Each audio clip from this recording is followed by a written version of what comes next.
Welcome to Life Stories.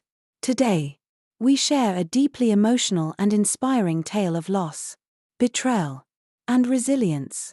After the sudden death of her husband, the protagonist finds herself in a whirlwind of grief and confusion. But when a shocking betrayal by her mother-in-law unfolds, she discovers a strength she never knew she had. Join us as we journey through her painful yet empowering path to reclaim her life. Don't forget to subscribe to Life Stories and hit the notification bell to start this incredible story with us today. It was a day like any other. Or at least it was supposed to be. I remember hearing the phone ring, its sharp tone cutting through the stillness of the afternoon. But I never could have imagined the news it would bring.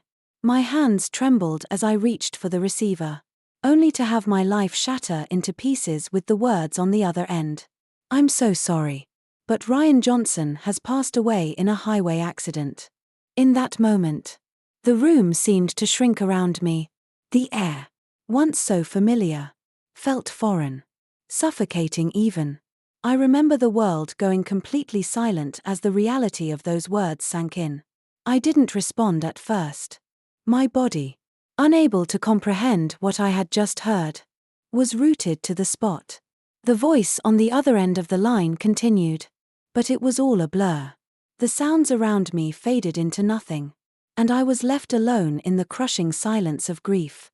I dropped the phone without even realizing it, my knees buckling beneath me as I collapsed onto the living room floor. The same floor where Ryan and I had shared so many laughs, so many dreams, and so many plans for the future. The thought of all those plans evaporating in an instant, leaving only an empty, cold void, was almost too much to bear. It felt as though my heart had stopped, and in its place was a deep, unrelenting ache. My mind raced with disbelief. How could this be real? How could my life, which had seemed so full just hours before, be shattered so completely in a matter of seconds? Ryan was the love of my life, the person I had built a future with, and now, he was gone. A part of me refused to believe it, desperately clinging to the hope that I would wake up from this nightmare. But there was no waking up. This was real.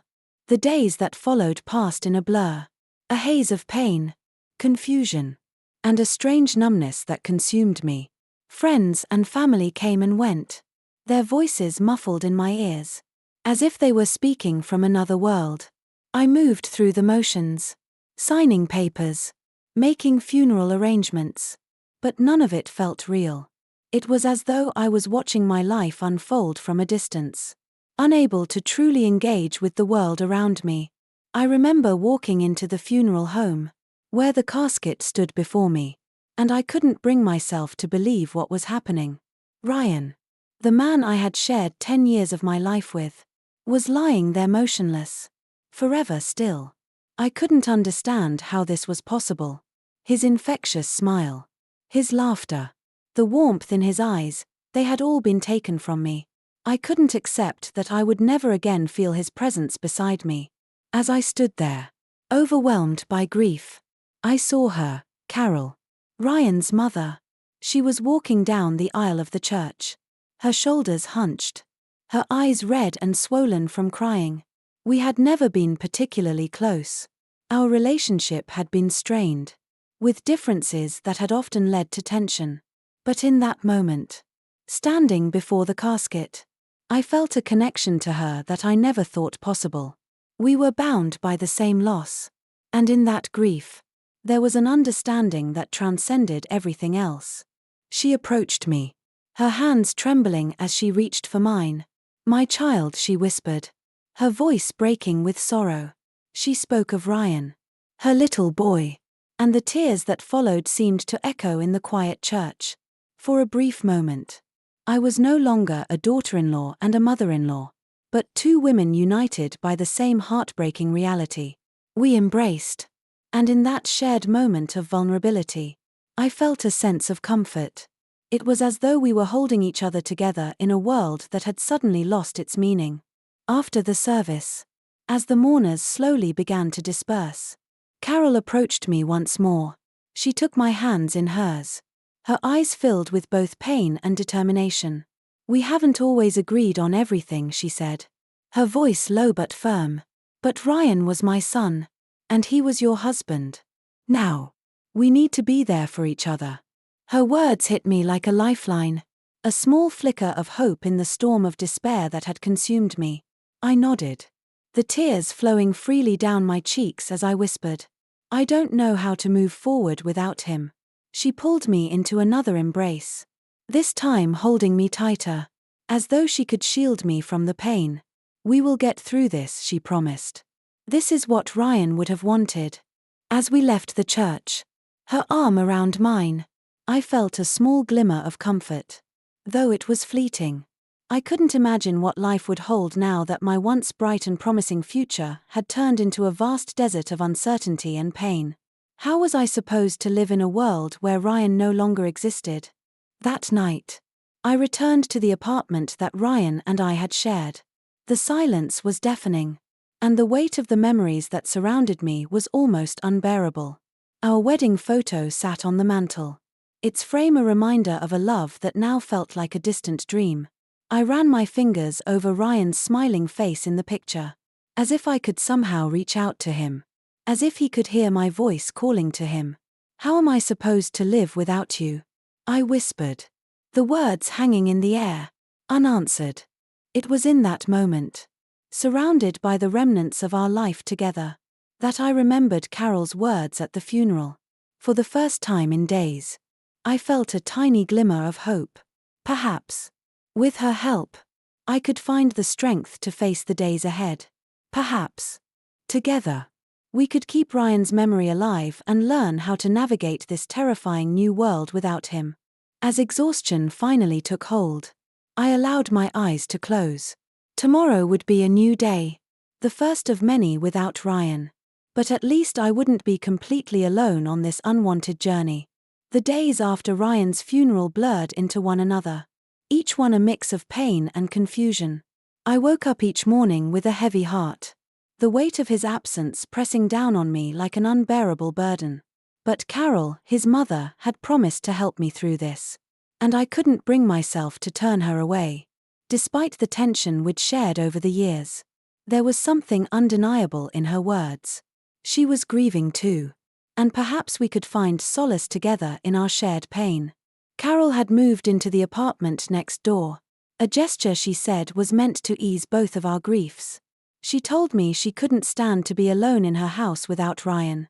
And though I hadn't asked her to, I felt a strange relief at the thought of having her nearby. It wasn't that I wanted her to take over my life. But I also didn't want to face the silence alone. I needed someone. Even if it was her. Days turned into weeks, and Carol's presence became a constant in my life. She took over the routine tasks that had once been shared between Ryan and me. Cooking, cleaning, and organizing became her way of helping. I was grateful at first. I barely had the energy to move, let alone take care of things around the house. But as time went on, I began to feel like a stranger in my own life. Watching as she transformed our home into her own domain.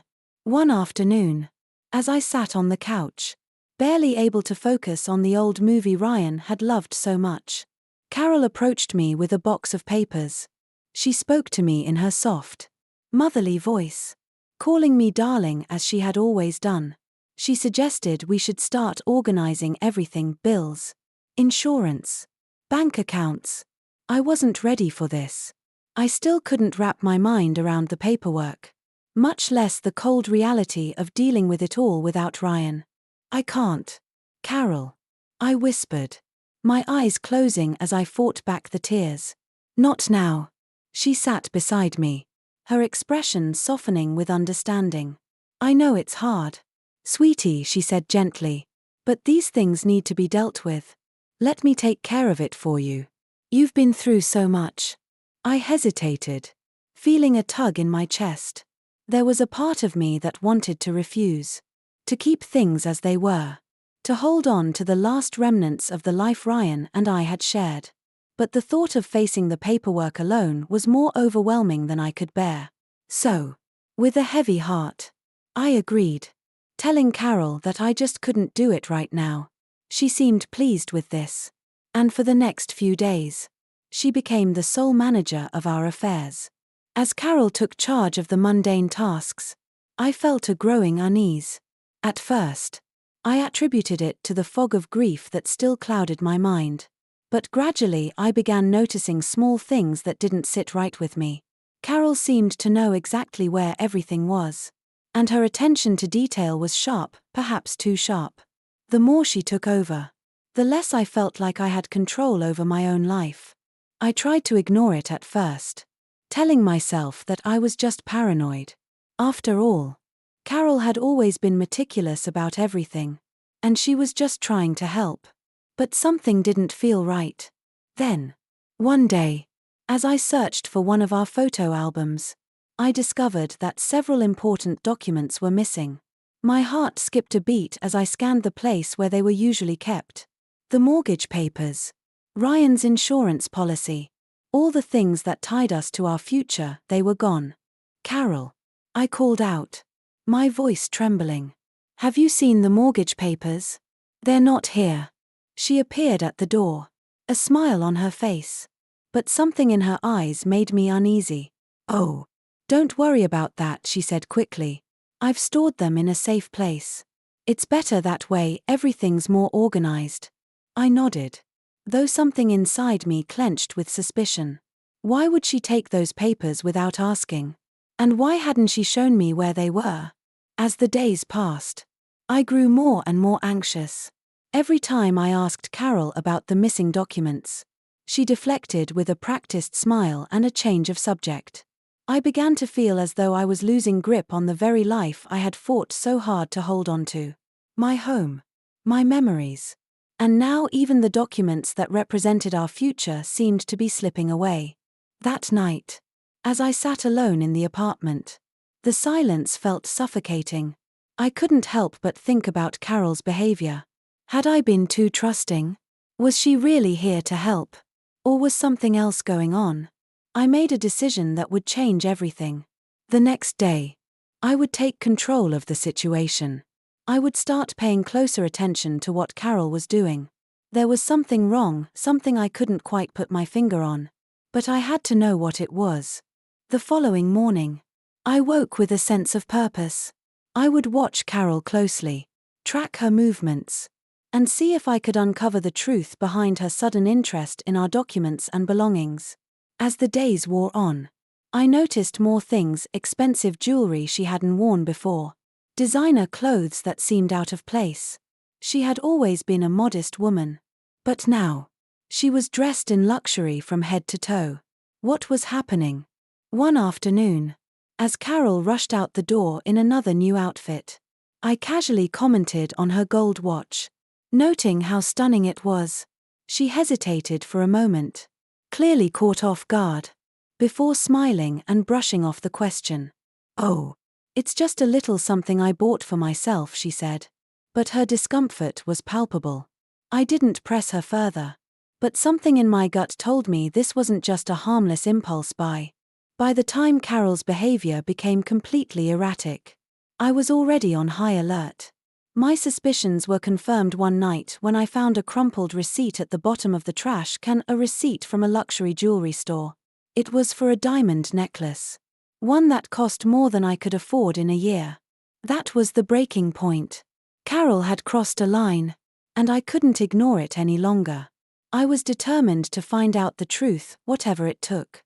The discovery of the receipt from the jewelry store had unsettled me more than I could admit. My heart raced as I stared at the crumpled paper in my hand. How could Carol, someone I had once trusted, be spending such an extravagant amount of money? Where was she getting this from? The answers to these questions eluded me. But one thing was clear: something was deeply wrong. I couldn't shake the feeling of betrayal. Zachary's passing had already left me feeling fragile and vulnerable. And now Carol's actions were making me question everything I had once believed about our relationship. What was she hiding? Was she really the grieving mother who just wanted to help? Or was there something more sinister at play? That night, I couldn't sleep. The sound of the city outside my window was a faint hum, but it felt deafening in the silence of my thoughts. I tossed and turned, unable to shake the image of Carol wearing that new gold watch, of her buying jewelry that she couldn't possibly afford. And why hadn't she mentioned it to me? Why was she keeping it all hidden? The next day, as I walked through the apartment, I found myself paying attention to every detail. Carol was always so careful about her appearance, so meticulous about the house. But now there was something different in the way she moved, more erratic, more secretive. I tried to dismiss the thoughts swirling in my mind, but they grew louder with each passing hour. It was time to confront her. I wasn't sure how to approach the subject. I still wanted to believe that Carol's intentions were pure, that she had only been trying to help me. But the evidence was piling up. My trust was beginning to fracture, and I needed answers. When Carol came over later that day, I was determined to get to the bottom of things. We sat down for lunch, and I tried to keep my tone casual, as if everything were normal. But inside, my heart was pounding. I had to ask her about the jewelry. I had to know where it was all coming from. "Carol," I said, trying to sound as calm as possible, "I noticed that you've been wearing some new things lately, like that watch. Where did you get it?" She froze for a moment, and I could see the change in her demeanor. Her hand stiffened on her fork, and her gaze shifted away from mine. For a split second, she seemed caught off guard, as if she hadn't expected me to ask. "Oh, it's nothing," she replied quickly, her voice too light. "Just a little something I bought for myself." But I wasn't convinced. Her response felt rehearsed, as if she was trying to deflect without truly answering. I pressed further. "You've been buying a lot of things lately. Jewelry, designer clothes. Are you sure everything's okay? You know, if you need help with anything, I'm here for you." She paused, her eyes narrowing slightly. I could see the tension in her shoulders, the way she was starting to shift uncomfortably in her seat. For a moment, I thought she might open up, but instead, she smiled and brushed me off with a quick laugh. "I'm fine, sweetheart. Really. Just getting back to myself. Don't worry about it." But I couldn't stop worrying. The unease that had settled in my gut earlier that week had only grown stronger. I couldn't let this go. Something wasn't right, and I had to get to the truth. Later that evening, when Carol was back in her apartment, I decided to search the apartment again. This time, I would do it without hesitation. I couldn't live in uncertainty any longer. I went straight to the drawer where we kept the important documents. My fingers trembled as I pulled it open, hoping I was just being paranoid. But when I looked inside, my stomach dropped. The mortgage papers, the insurance policies, the bank records, everything was gone. In their place were unfamiliar documents, things I didn't recognize. I felt the floor drop out from under me. Panic set in, and my breath quickened. What had Carol done? Where had she put everything? I called out to her, my voice shaking. But she didn't answer. I needed to know what was going on. I couldn't let her keep hiding things from me. I spent the next few hours searching through the apartment, checking every drawer, every cupboard. But the more I searched, the more it seemed like Carol had systematically moved things, taking control of my life without my knowledge. I could feel my grip on reality slipping as the weight of the situation settled in. The next day, I couldn't shake the feeling of being watched. I felt like Carol was always just around the corner, observing me, controlling things without my permission. I couldn't trust her anymore. She had crossed a line, and now I had to act. I decided it was time to take control. No longer would I allow Carol's secretive behavior to go unchecked. I would find out what she was really up to, and I would stop her before it was too late. That night, I made a decision. I would confront Carol, no matter the cost. I couldn't let her continue to manipulate me, to take what was rightfully mine. It was time to face the truth, and I wasn't going to back down this time. The next morning, as Carol entered my apartment with that familiar smile on her face, I felt a surge of determination. I was no longer the vulnerable woman who had lost her husband. I was strong. And I would fight for what was mine. Carol, I said, my voice firm. We need to talk. It's time for you to explain everything. Her smile faltered. And for the first time, I saw fear in her eyes. I could feel the tension building as I stared at Carol, her once confident posture now faltering under the weight of my words. She shifted uneasily, her fingers fiddling with the strap of her purse as if it could offer her some form of comfort or escape.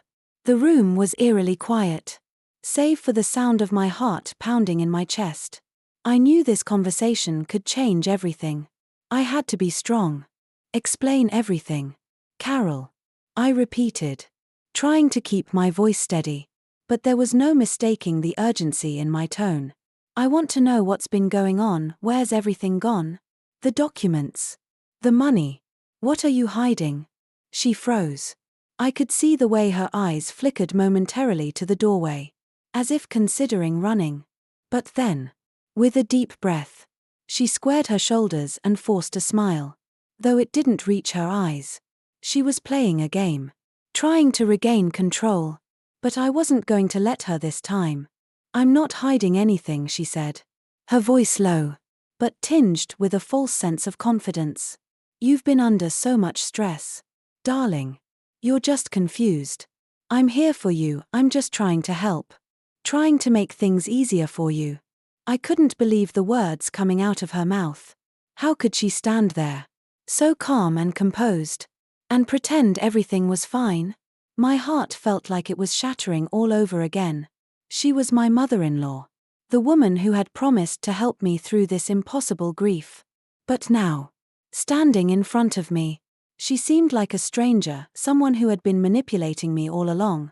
I don't believe you, Carol, I said firmly, my voice no longer trembling with uncertainty. You've been taking things that aren't yours. You've been making decisions without me, acting like this is your life to control. And now, I'm finding out that you've been using Zachary's insurance money to fund your own, what?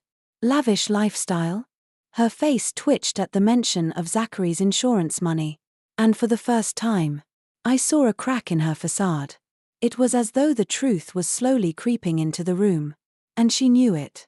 Her calm demeanor was beginning to slip. But I refused to back down. I just wanted to make sure we were taken care of, she stammered, her voice breaking slightly. I thought it was the right thing to do. I couldn't bear being alone in that house. And you couldn't handle all of it by yourself. I shook my head. The words almost impossible to comprehend. That's not what you're doing, Carol. You've been taking advantage of me, using my grief to get what you want. The documents. The money, it's all gone. You've been secretly selling things. Forging papers. This isn't just about helping me anymore, it's about taking everything Zachary and I built. And I won't let you do that. Carol's eyes darted around the room, searching for an escape. But there was nowhere for her to run. This was the moment of truth. She had underestimated me, thought I was too weak to fight back. But I wasn't that woman anymore. I wasn't the grieving widow who had blindly trusted her. I was someone different. Someone who had found the strength to stand up for herself. For Zachary's memory. And for the future we had dreamed of. I've had enough of your lies, I continued, my voice growing stronger with each word. You can't keep doing this. You're not going to steal from me. You're not going to get away with this. At that moment, something in Carol snapped. The walls she had built around herself crumbled, and I could see the anger and fear in her eyes. She wasn't the calm, collected woman I had known anymore. She was desperate, panicked, and unwilling to accept the consequences of her actions. Don't be so dramatic.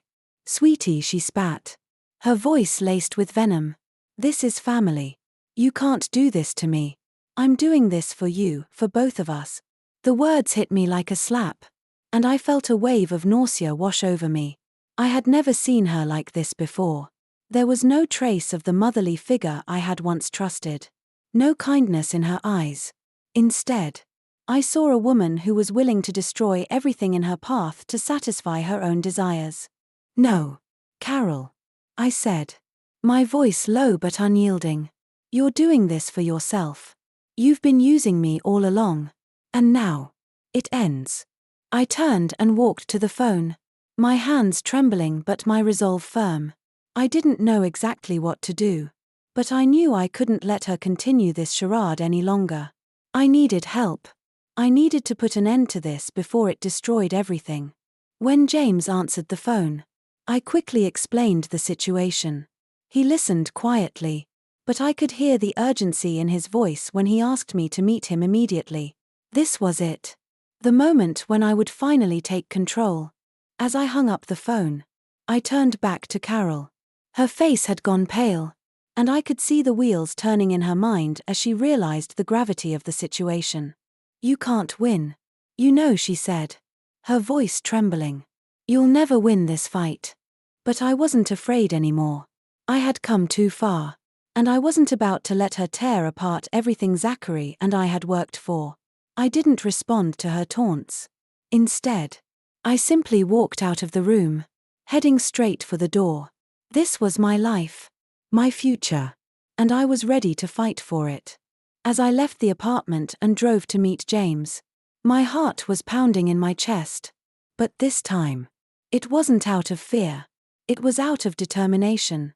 I had nothing left to lose, and I wasn't going to let Carol win.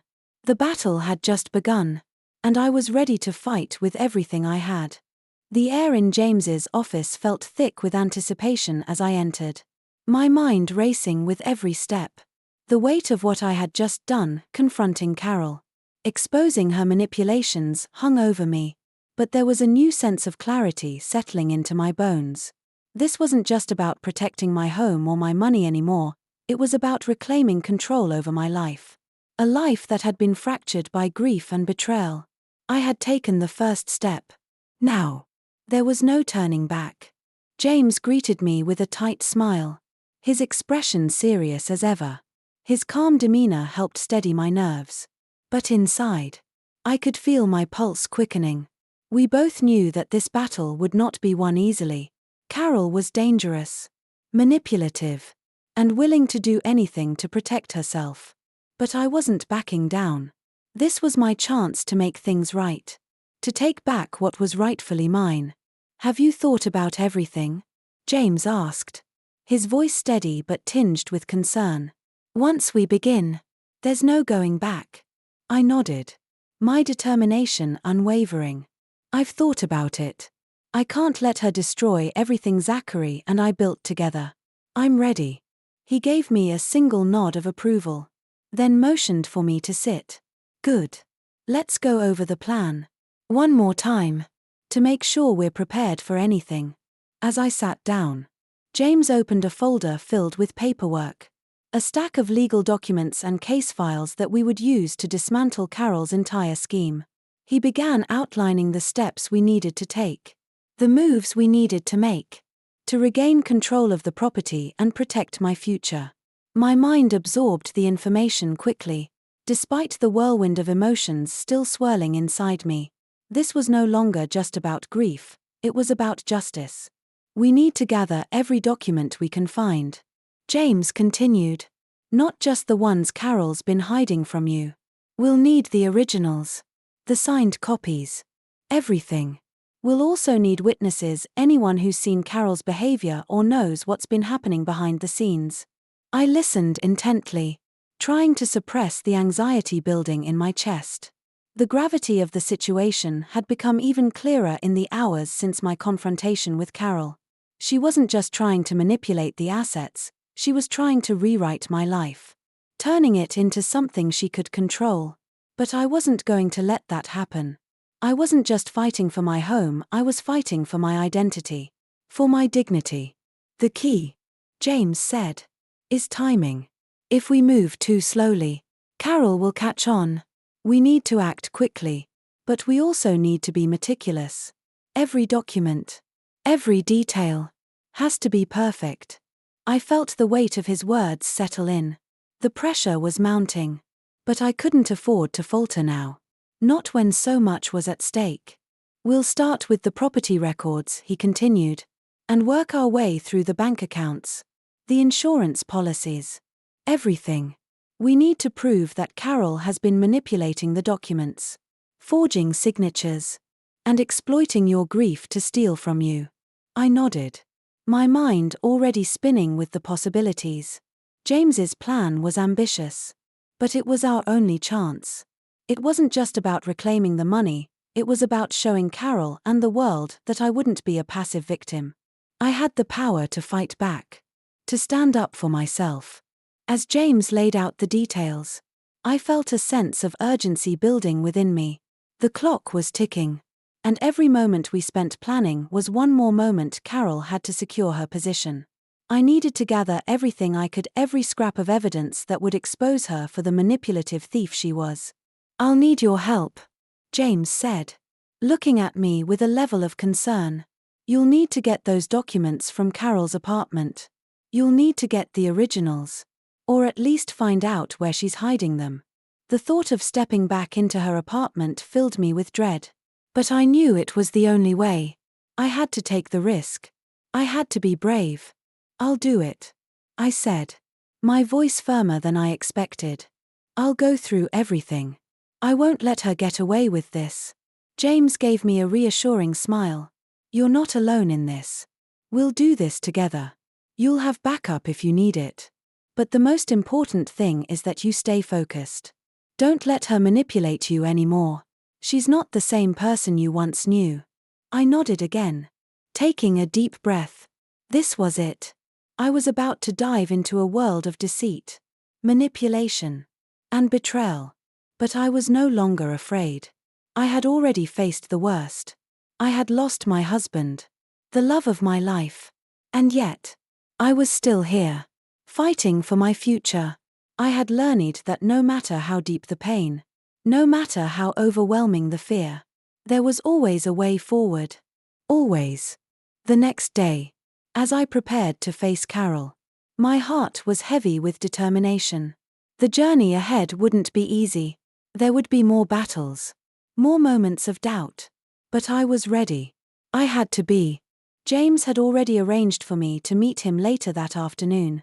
But before I could go, I took one last moment to sit in the living room, surrounded by the photos of Zachary and me. His smile, frozen in time, stared back at me from the walls.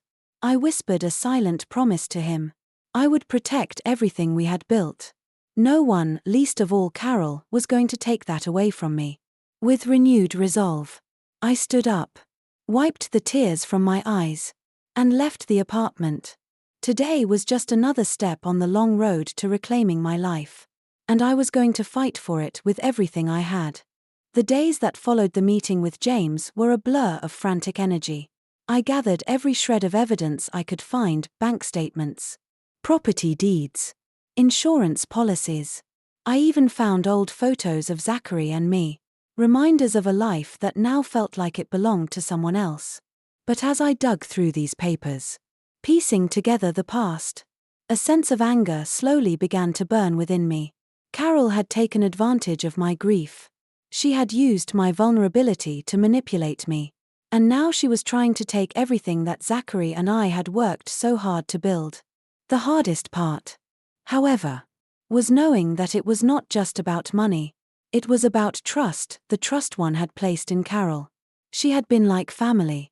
And now, in her quest for wealth, she had proven to be nothing but a thief. I needed to confront her again. I knew she wasn't the same woman I had once trusted. But still, there was a part of me that hesitated. I didn't want to believe that the woman who had stood by me during Zachary's funeral, the woman who had embraced me as if we were sisters, could be capable of such betrayal. But I couldn't ignore the evidence any longer. I had to face her. For my own sake and for Zachary's memory. James had given me a clear plan, but now I had to execute it. I had to get into Carol's apartment, where I suspected she was hiding the most damning evidence.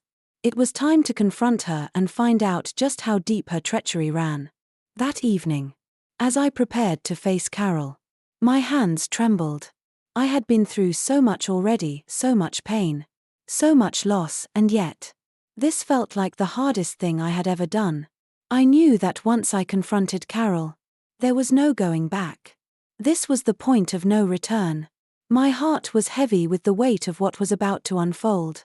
I knocked on her door that evening, my stomach in knots. Carol opened the door with a warm smile, but it didn't reach her eyes. She looked different now, distant, almost cold. I had learned to read the signs of manipulation, and I could see them all over her. She was trying to maintain her composure, but I knew better. Something had changed in her, and I wasn't sure how much longer I could let her control me.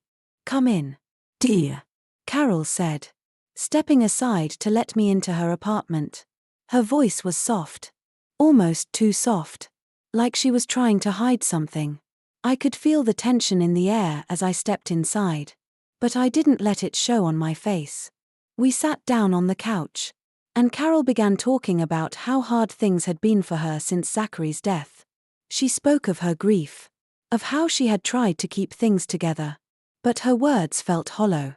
It was as though she was reading from a script, and I had heard it all before. "I've been trying to help you, dear," Carol said, her voice quivering slightly. "You know how much I care about you. You and Zachary were my family. I just want to make sure you're okay." I looked at her, my eyes narrowing. This wasn't the woman I had known. The woman who had comforted me after Zachary's funeral had turned into a stranger, and I could no longer pretend I didn't see it. "Carol," I said, my voice steady but firm, "I know what you've been doing." She froze for a moment, and I could see the mask slip. Her eyes darted nervously, and she swallowed hard, but she didn't say anything. I pressed on. "You've been using Zachary's money," I continued, my words cutting through the silence like a knife. "You've been taking what's mine, what's ours. And I want to know why." For the first time, Carol's facade cracked. Her eyes filled with a mixture of anger and panic, and I saw a side of her I had never witnessed before. "You don't understand," she said, her voice trembling. "You don't understand what it's like to be alone, to have nothing. Zachary always had the control. He always made the decisions. But now, I can finally have what I deserve. I can live the life I always wanted." I stood up, the betrayal cutting deeper than I could have imagined. The woman who had been like a second mother to me, the woman who had comforted me in my grief, was now justifying her theft. She wasn't sorry. She wasn't regretful. She was justifying it all. "I trusted you, Carol," I said, my voice shaking with emotion.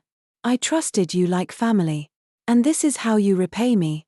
By stealing from me?"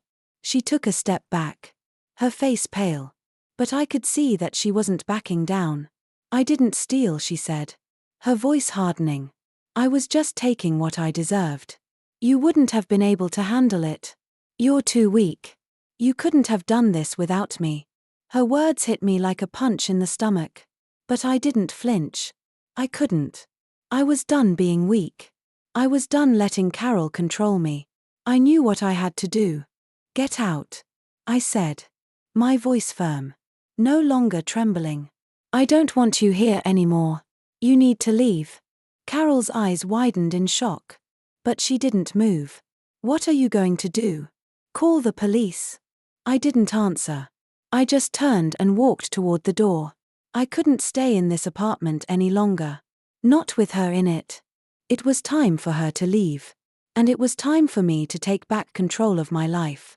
As I opened the door, Carol stood there, frozen, her face a mixture of anger and disbelief. She didn't say anything. She didn't have to. The truth was out. There was no turning back now. I slammed the door behind me, my heart pounding in my chest. I had done it. I had stood up to her. And for the first time in weeks, I felt a glimmer of hope. The road ahead was long, and the battle wasn't over. But I had taken the first step toward reclaiming my life. The next day, I made the call. I had to do this. I had to protect what Zachary and I had built. There was no going back now. In the end, I faced the truth and reclaimed my life. The legal battle was long and exhausting.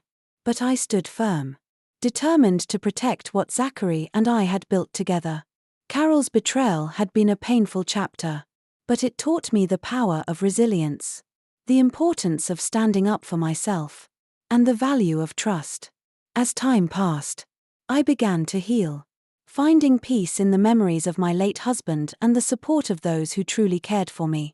Now, as I move forward with my life, I carry the lessons from that dark period, embracing a future that I can shape on my own terms.